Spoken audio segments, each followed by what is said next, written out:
Estimadas y estimados colegas, me gustaría agradecer a la organización del Sexto Congreso Internacional de Formación Permanente Nodos del Conocimiento por darme la oportunidad de presentar aquí parte de mi investigación y de lo que son mis inquietudes académicas.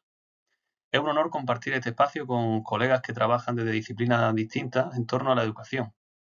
El título de mi intervención aquí hoy es La pedagogía del rostro infantil, responsabilidad y justicia en la escuela.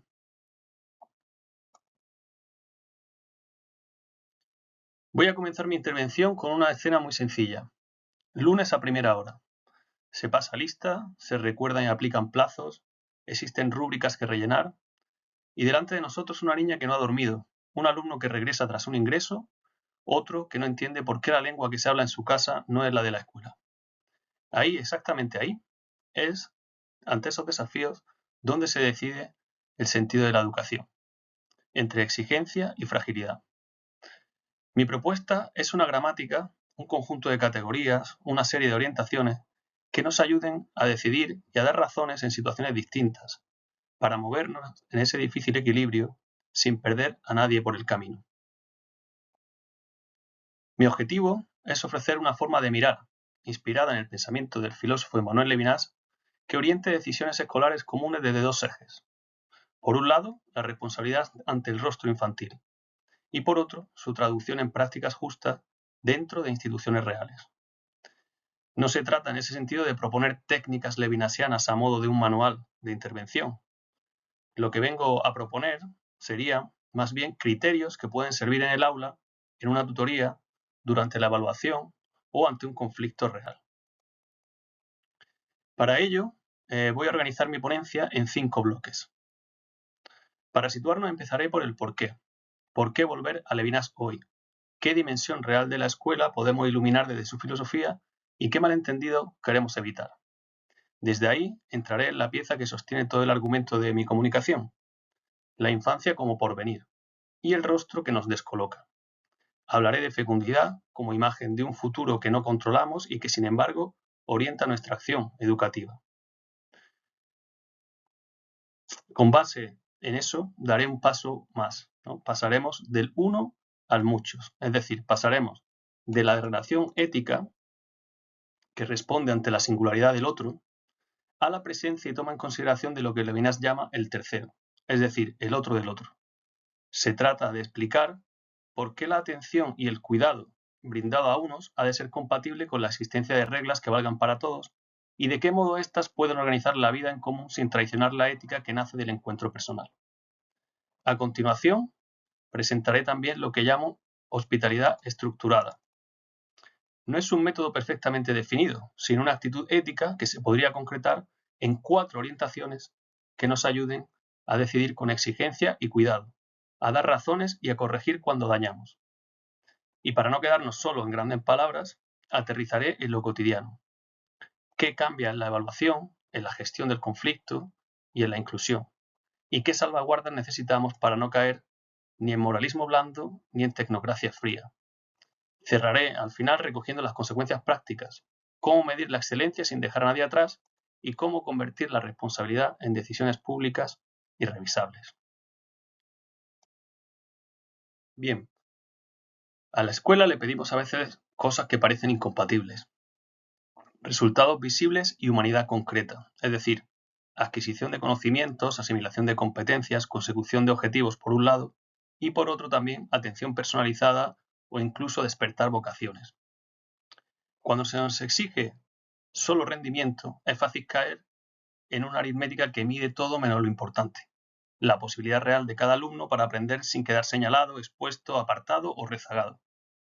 Cuando reaccionamos a esa dureza con una atención genérica o un cuidado indiscriminado, corremos el riesgo contrario, gestos bien intencionados que no cambian nada o excepciones que otros perciben como capricho o arbitrariedad. Levinas nos ayuda en este sentido porque nos descentra.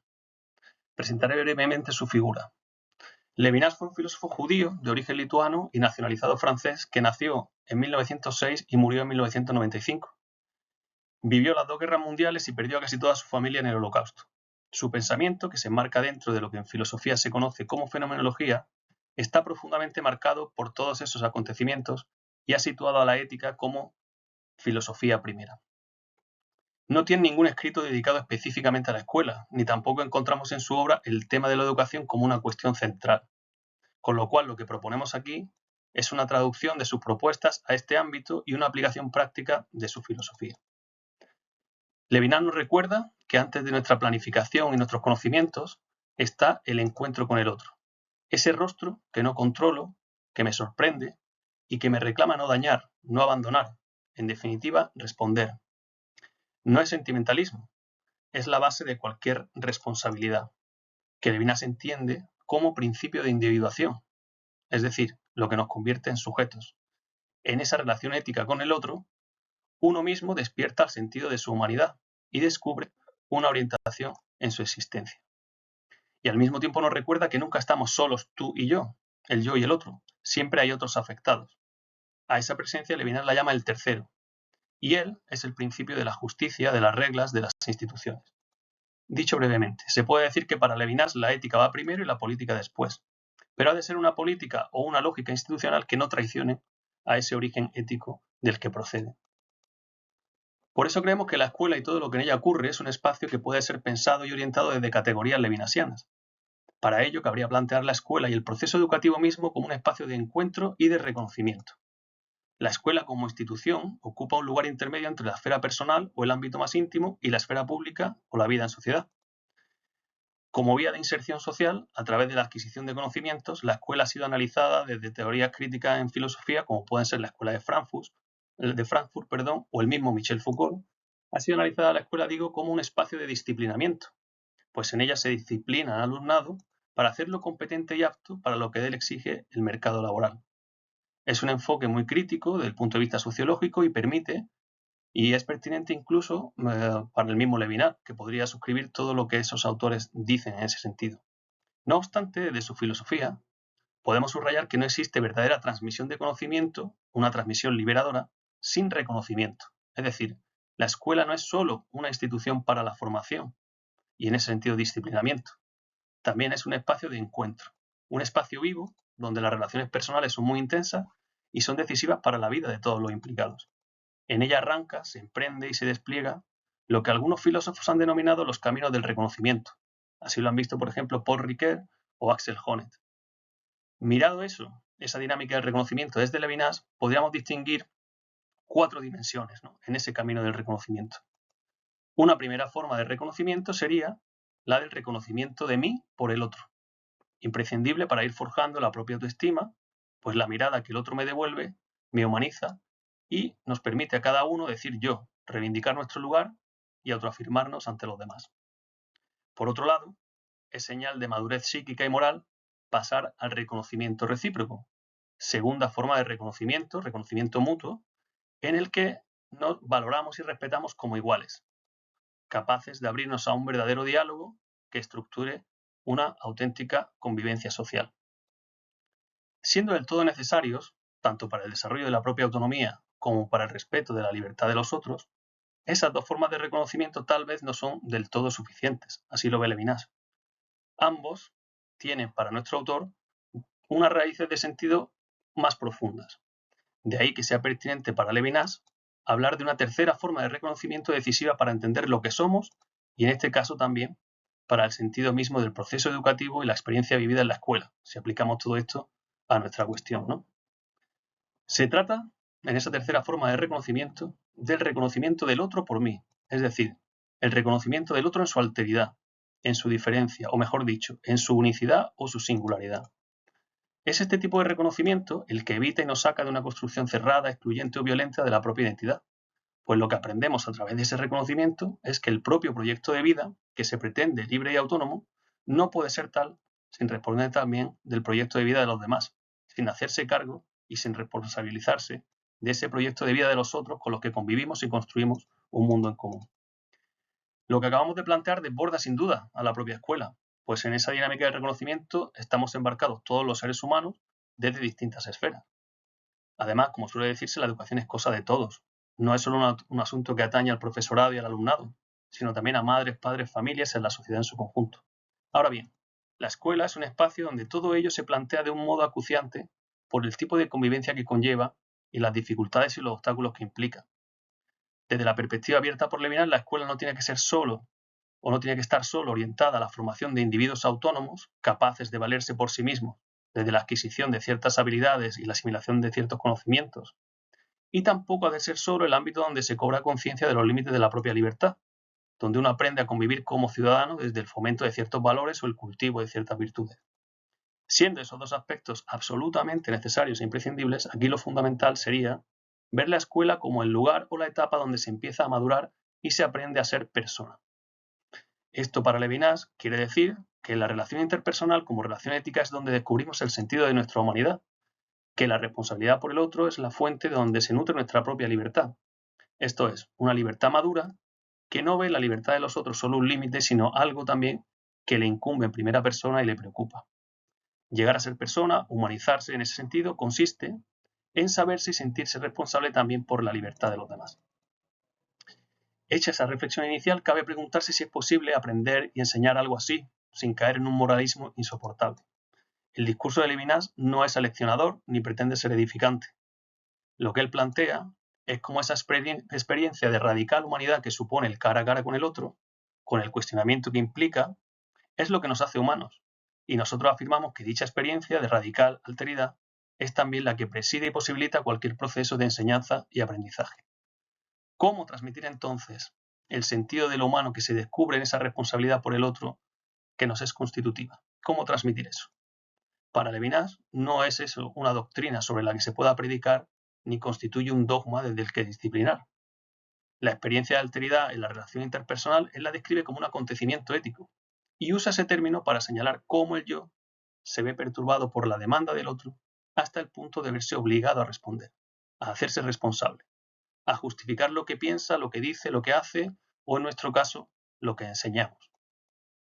Así pues, y por no extendernos en exceso y buscando cierta traducción práctica de todo esto, nos vamos a centrar en la experiencia en el papel del docente, quien desde el conocimiento de su disciplina y desde su experiencia es quien, como veremos, tiene que conjugar esa responsabilidad en diferentes planos. Quien ocupa el lugar del docente se podría decir desde Levinas que también es enseñado, también es de alguna manera alumno, sin que eso suponga invertir los papeles. En fin, todo lo que nos dedicamos a esto sabemos hasta qué punto nos ponemos a prueba y aprendemos cada día más de nuestra propia especialidad al adaptarla a diferentes grupos y a diferentes generaciones. Ahora bien, Levinas no se refiere solo a eso cuando dice que el otro, en este caso el alumno o la alumna, es también nuestro maestro y que somos nosotros los enseñados. Lo crucial aquí, desde Levinas, sería que el otro me enseña, y eso es algo que todos, docentes y alumnos, podemos aprender en la escuela, aunque no solo ahí, que el otro me enseña, digo, lo que significa ser humano, es decir, saberse y sentirse responsable por el otro. Preocuparse por los demás, la prioridad ética del otro, como dice Levinas, he ahí la verdad de lo humano. Sentir la necesidad de las inquietudes, las preocupaciones o los sufrimientos del otro como propios es lo que nos humaniza y probablemente es lo que nos mueve también a nosotros en nuestra profesión y lo que también tenemos que conseguir transmitir, además de conocimientos. ¿Cómo hacerlo? ¿Cómo transmitir eso sin dar lecciones de moral? Levinas tiene claro que no se puede obligar a nadie a sentirse responsable. Lo más que podemos hacer es, como él dice, testimoniar. Testimoniar para Levinas significa transmitir una verdad a través de la práctica, una verdad que se hace verdadera y se verifica a través de lo que hacemos y de cómo lo hacemos, ya que no se puede demostrar científicamente. Desde su filosofía, por tanto, se podría hablar del docente como testimonio, como aquel que encarna con sus gestos y no solo con su discurso, aquello que lo mueve y que puede hasta cierto punto servir de ejemplo inspirador para todos aquellos y aquellas que lo acompañan en ese camino de reconocimiento que es la enseñanza. Quería hacer dos apuntes para enfatizar que Levinas no solo, o de su filosofía, no solo convendría o situarlo todo en la responsabilidad de ese sujeto que ante el otro se ve convocado, y en este caso el docente, sino que también hay condiciones estructurales que son decisivas. Por eso hay que evitar ciertas confusiones, ¿no? No quiere decir esto entonces que la enseñanza tenga que ser explícitamente enseñanza en valores, aunque transversalmente efectivamente eso sea así. Levinas no adopta esa perspectiva. Lo que sí hace es hablar de la filosofía, y esto puede valer para cualquier disciplina, no solo como amor a la sabiduría, sino como sabiduría del amor. Eso en este contexto significa al menos dos cosas. La primera, es que uno solo puede enseñar aquello que ama. De ahí también la importancia de los contenidos de cada asignatura, la importancia de conocer bien nuestra materia para poder transmitir el entusiasmo por el conocimiento de la misma. Si uno no ama lo que enseña, eso es imposible. Pero en segundo lugar, y quizá más importante, es igualmente imprescindible poder transmitir la idea de que todo conocimiento ha de estar al servicio del otro, es decir, orientado hacia fines humanos, orientado a la construcción de una sociedad más justa. En ese sentido, un último apunte para evitar que esto se vea como una romantización de la enseñanza o una visión idealizada de la escuela. Ciertamente cabría la posibilidad de ahondar desde la filosofía de Levinas en esa idea de la docencia como vocación, pues a partir de él enseñar puede entenderse como responder a la llamada del otro. Ahora bien, aunque nosotros vayamos a poner el foco en el papel del docente, hay que tener en cuenta que para nuestro filósofo no todo puede solucionarse o encauzarse exitosamente desde la responsabilidad del sujeto que responde, lo cual quiere decir, aplicado eso a nuestra cuestión, que no todo puede recaer en la responsabilidad del docente. Para Levinas, la responsabilidad individual ha de mediarse y articularse políticamente, procurando y salvaguardando la justicia a través de las instituciones que desde el compromiso de todos. Como dice en alguna ocasión, la responsabilidad por el otro no puede quedarse en el puro respeto, sino que también ha de proyectarse, y él lo dice así, como justicia económica. Con ello, subraya Levinas la importancia de velar por las condiciones que aseguren desde el punto de vista material una vida digna para todos. Y eso supondría, para lo que aquí estamos tratando, no pasar por alto las dificultades no solo cotidianas, sino también estructurales que afronta la escuela como institución para llegar a ser un verdadero espacio de encuentro. Nos encontramos con falta de financiación, escasez de profesores, inestabilidad de los interinos, carga docente, ratios exageradas, y de ahí también se derivan, como sabemos a veces, ansiedad, baja por depresión, o incluso por el lado del alumnado, desatención, abandono escolar o conflictividad. Son aspectos y problemas estructurales y con explicación material quizá, que hay que atender desde el compromiso político, pero que se pueden afrontar con más coherencia y firmeza por quienes se hayan visto interpelados y se hayan sumado a ese camino del reconocimiento. Transitar ese camino del reconocimiento de verdad es ser consciente de que el derecho a una educación digna es compromiso de todos y también responsabilidad de cada uno. En fin, hecha esta introducción, quizá un poquito larga, lo siento, ya podemos situar la cuestión de la enseñanza en Levinas. Y ahora mi objetivo será mucho más modesto. Intentaré aterrizar de forma más práctica todo esto poniendo el foco en el papel del docente. No pretendo entonces proponer pormenorizadamente algo así como un método levinasiano de cómo trabajar en el aula, sino más bien ofrecer una gramática para tomar decisiones ante situaciones de difícil equilibrio. Equilibrio entre la atención, la escucha y el cuidado personalizado que todo alumno se merece por su particular circunstancia, eso por un lado, y por otro, la necesaria exigencia o la consecución de objetivos que no se pueden desatender y que requieren la articulación y la aplicación de reglas y criterios iguales para todos, en aras de un trato justo dentro del aula o de todo un centro. Para esa gramática me apoyo en algunas categorías levinasianas: infancia como porvenir, rostro, tercero, y en 4 sencillos criterios: exigencia que cuida, trazabilidad pública, prioridad del más expuesto o reversibilidad. Con esos criterios y con esas categorías quizá podemos transmitir, evaluar e incluir sin perder a nadie.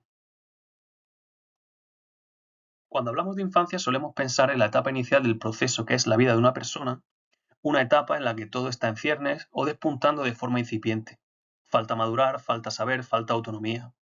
Levinas, en una profunda reflexión sobre la filialidad, nos permite verla de otra forma.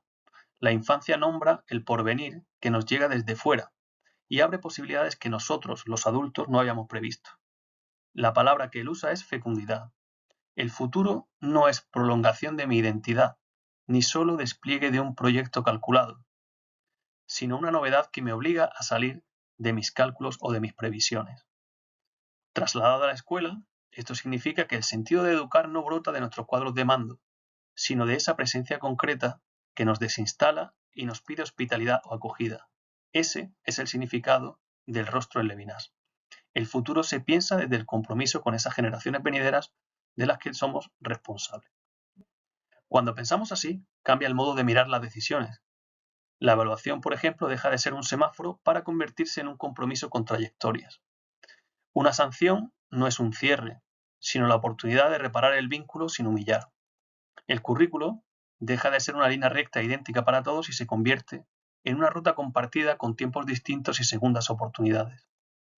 Este giro no rebaja la exigencia, la ordena en favor del más expuesto y nos recuerda quizá algo incómodo, que enseñar no es aplicar un programa sobre un material humano, sino responder a una promesa que no controlamos y por la que quedamos responsables antes de firmar cualquier contrato. Imaginemos una alumna que se incorpora tarde al curso tras una larga baja. En el calendario oficial eso plantea serias dificultades de adaptación, y en la vida real estamos obligados a hacernos cargo de una situación así. Una escuela que adopta esa mirada no regala aprobados, pero le abre a esa chica un camino verosímil. Acompasa tiempos, precisa prioridades, evita señalarla en público y sobre todo explica al grupo al que se incorpora por qué lo hace. Y ese por qué nos lleva entonces al siguiente bloque. El cara a cara con el otro es el origen del sentido para Levinas, pero eso no basta. Cada decisión afecta a otros que también nos interpelan. Esa presencia de los otros es lo que Levinas llama el tercero. El tercero, el grupo, el aula, ¿no?, el conjunto de la clase con la que trabajamos, nos obliga a comparar, medir y justificar. Sin tercero, los otros del otro, el cuidado degeneraría en favoritismo. Con el tercero, teniéndolo en cuenta, la responsabilidad se vuelve pública. Aparecen la norma, el procedimiento, la evaluación compartida. Eso es la justicia. Esa respuesta que antes iba en un sentido único como cuidado o atención a la vulnerabilidad del otro, tiene que traducirse a una convivencia entre muchos donde las razones se puedan explicar y las decisiones revisar. Ahora bien, el reto está en cómo institucionalizamos o cómo queda eso plasmado en un marco de convivencia que se ajusta a normas válidas para todos. Una regla aplicada sin mirada produce injusticias silenciosas revestidas de neutralidad. Un gesto bondadoso sin regla produce agravios que erosionan al grupo. La escuela justa mantiene un doble movimiento. Deja que el rostro marque la prioridad, no sacrifica al más frágil y somete a la vez esa prioridad a razones públicas, para no convertirla en privilegio. Por eso necesitamos espacios y lenguajes que hagan visible el criterio. ¿Por qué aquí se flexibiliza y aquí no? ¿Por qué en este caso hay segunda oportunidad y en este otro se mantienen los límites? No es una posición puramente defensiva, es una educación cívica. Enseñar a convivir con decisiones que se explican y si dañan, se corrigen. Pensemos en un ejemplo reconocible. Dos estudiantes piden cambiar la fecha de una exposición. Uno porque no le dio tiempo, otra porque ha retomado el tratamiento y está en transición. La respuesta no puede ser idéntica si queremos ser justos, pero tampoco puede ser opaca. La escuela decide flexibilizar en el segundo caso y mantiene el calendario en el primero, proponiendo a ambos distintas vías de recuperación. Lo importante es que esa distinción se razona ante la clase, ante el grupo. ¿Qué se quiere proteger? ¿Qué se evita dañar? ¿Cómo se atiende al resto? ¿Cómo el grupo sale en conjunto reforzado? Ahí se ve que la ética no elimina la regla, sino que la afina.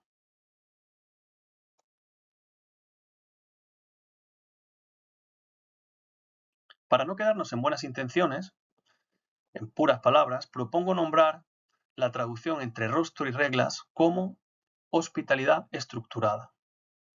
No es un programa cerrado, es una brújula, por decirlo así, con 4 direcciones. La primera es la exigencia que cuida. La autoridad del docente no se reduce ni al carisma ni se puede confundir con permisividad. Pone límites como forma de cuidado o de escucha. Evitar que el aula se vuelva un lugar hostil para quienes menos margen tienen. Exigir no es oponer fuerza, sino dar forma a las posibilidades de cada uno. Por eso el criterio no es o no ha de ser evitar el conflicto o que éste no se note, sino que nadie quede innecesariamente expuesto o señalado. La segunda dirección de esa brújula sería la trazabilidad pública. Una trazabilidad que además se traduce en argumentación compartida. Una decisión buena se puede contar. No basta con decir o limitarse a porque el reglamento lo dice, ajustarse a lo que dice el reglamento sin más y aducir eso como única razón.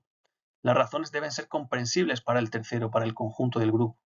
En este caso flexibilizamos por esto y de este modo. Estas son las salvaguardas, así evitamos que se perciba como un privilegio. La trazabilidad no convierte la escuela en oficina, pero sí que la protege de la arbitrariedad y enseña a argumentar. La tercera dirección sería, o el tercer criterio de esa brújula sería la prioridad de quien está más expuesto. Cuando chocan dos opciones razonables, la balanza se inclina hacia quien arriesga, pues se arriesga a perder más si nosotros nos equivocamos. Esa preferencia no es sentimental ni indefinida, está siempre sometida a publicidad y a revisión. Sirve para recordar que la igualdad formal aplicada a desiguales produce daños previsibles o incluso imprevisibles.